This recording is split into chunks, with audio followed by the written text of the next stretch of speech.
Hello everybody, welcome back to my movie review series. Today we'll be discussing The Big Short. I just finished watching it, and you can watch it for free currently on YouTube. I've definitely seen this one before, I like this one. Obviously I have some historical backing with the 2008 financial crisis. You know how we do it. I will read you the overview as provided by Google.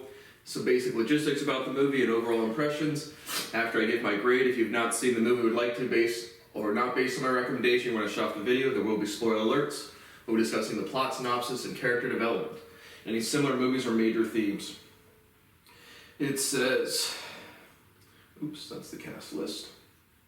It says, in 2008, Wall Street guru Michael Burry realizes that a number of subprime home loans are in danger of defaulting.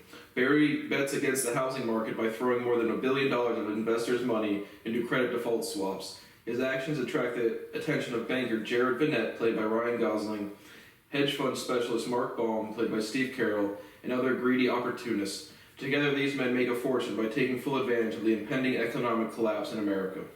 Originally released December 23rd, 2015, directed by Adam McKay. It's a drama/comedy drama with some historical backing. A runtime of 2 hours and 10 minutes. 87% liked it on Google, 83% liked it on Just Watch, 89% liked it on Rotten Tomatoes, and 7.8 out of 10 on IMDb. Google says it's fascinating, irreverent, and bold. So overall, I do like this one. Again, I tried to get into investment banking. I'm still currently trying to get a position, but no one would ever give me an opportunity, even though I literally have the highest caliber of resume you could possibly have. But I like banking. I thought the characterizations were strong, obviously real historical backing, and good runtime, good tone, A-. So I enjoyed this one. I definitely recommend it. If you have not seen it and would like to, you're going to want to shut off the video now. There will be spoiler alerts. So the movie opens up. What happens at the very beginning? Well, pretty early on you meet, there's kind of 3 or 4 kind of groups. You meet Michael Burry, who runs Scion Capital. He's got an office. Again, he's kind of socially awkward. He's a medical doctor. He's running a hedge fund. Then you have Mark Baum, who's played by Steve Carell, and his crew. Vinny Daniel is his numbers guy, and Porter Collins, and there's another guy. There's a couple other people in there as well, but that's kind of his group. And then you have Jared Vinette, who works at Goldman Sachs, or one of the big banks, and he sees the same type of opportunity and can't make a bet through the bank, or they won't stop laughing at him or whatever. So the kind of 3 kind of groups, and then 2 groups, and then Charlie Geller and Jamie Shipley they run Brownfield Capital, and they've turned $100 and some thousand into $30 million. And so those are your kind of different crews that are rolling around. Charlie and Jared have a person that used to work on Wall Street. It's kind of like their older friend. His name is where is he up here? I don't know, but it's played by Brad Pitt, whatever his character was. I don't know why he was so low on the cast list. Or was he? Yeah, he wasn't. Ben Rickett. Ben Rickett is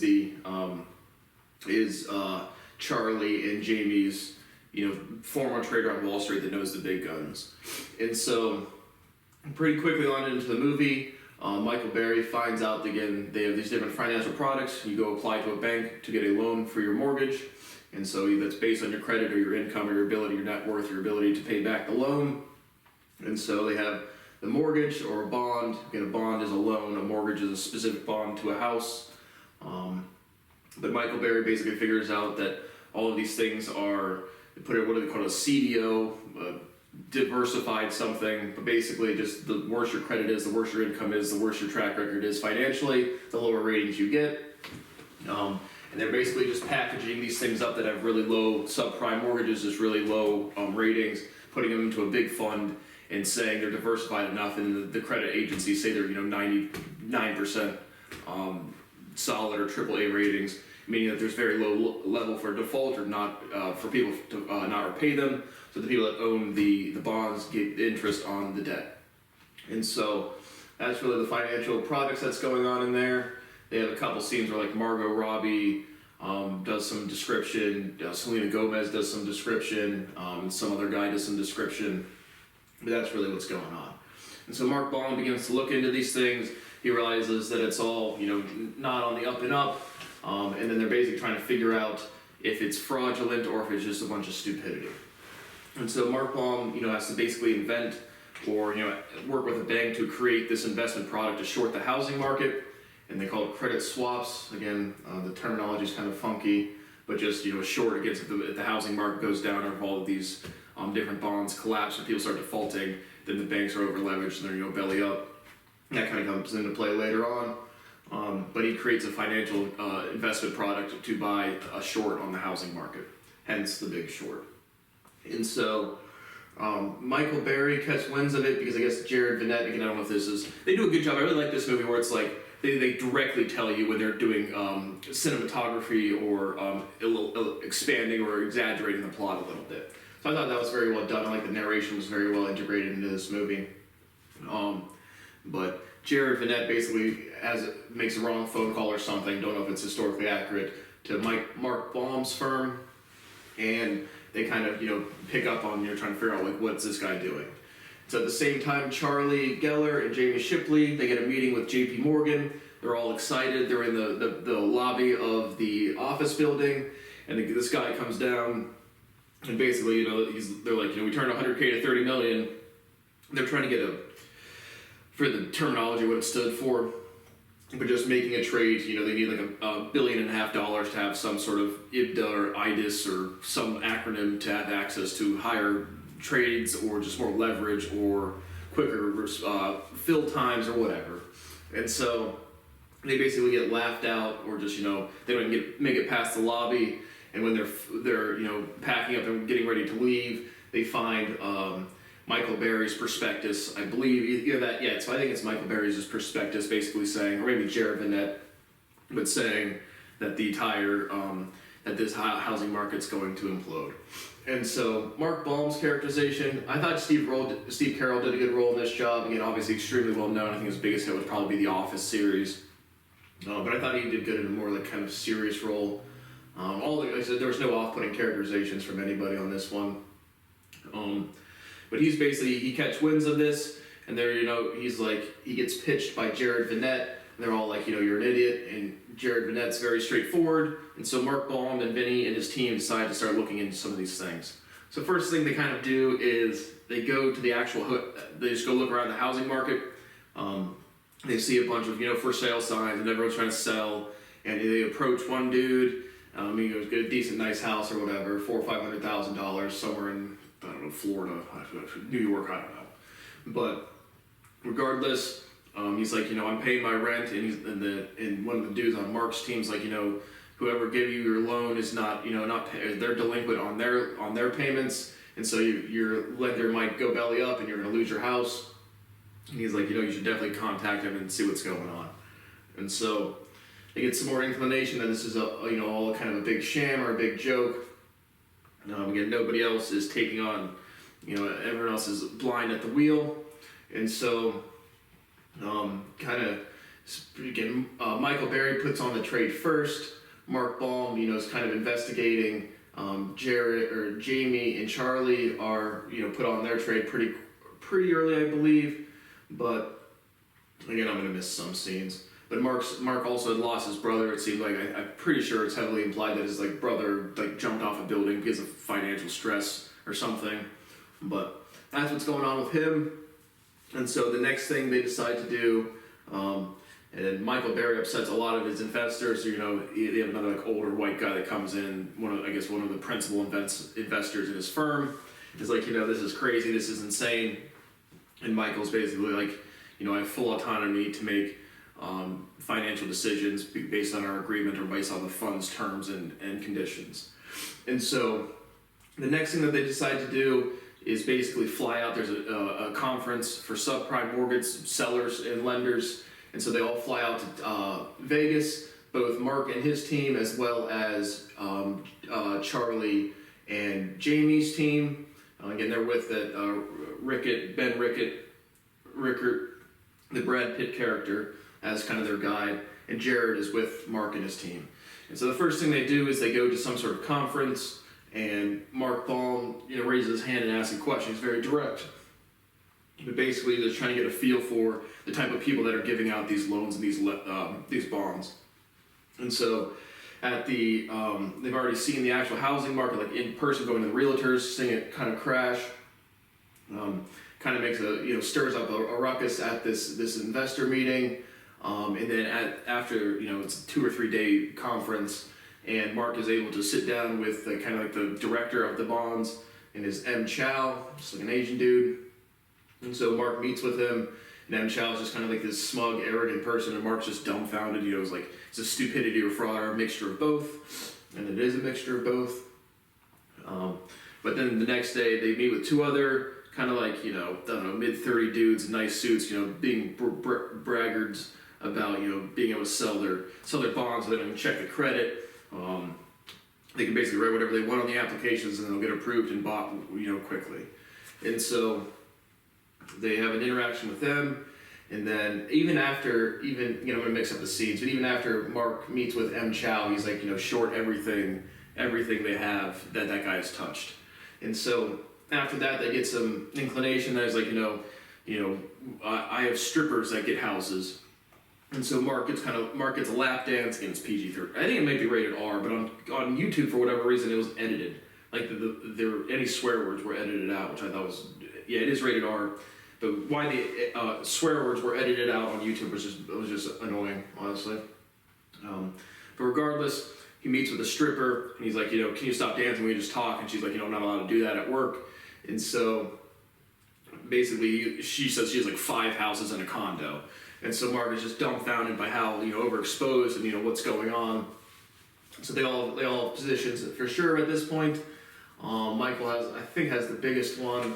Mark Baum has the second biggest one, and then Jamie and Charlie have the third biggest one. And so then after the conference, they're basically waiting. And the movie goes over about 3-year period, about 2005 to 2008. And they're basically just waiting for the collapse to happen, knowing that it's going to have a big detriment to the American economy and the average American person. Again, there's some moral tension between making money and is this the right or wrong thing to do?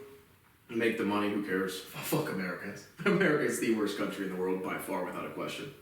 But regardless, they go and time passes, and a couple of these lenders go belly up, and the actual insurance on them and the actual prices of the CDOs don't change at all, and the ratings don't change at all.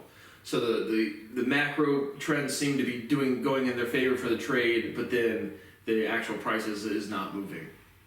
So Mark sets up a meeting with one of the analysts at Standard & Poor's, meets with her. She's got an eye problem, and so basically they ask him if all of the bonds and insurances or bonds or ratings are really low, why haven't you changed your ratings? And she basically freaks out they'll just go to our competitors, and maybe you have self-interest because you have a credit swap trade on. And so they have an interaction with that, and they realize it's all just fraud, like everything in this world is.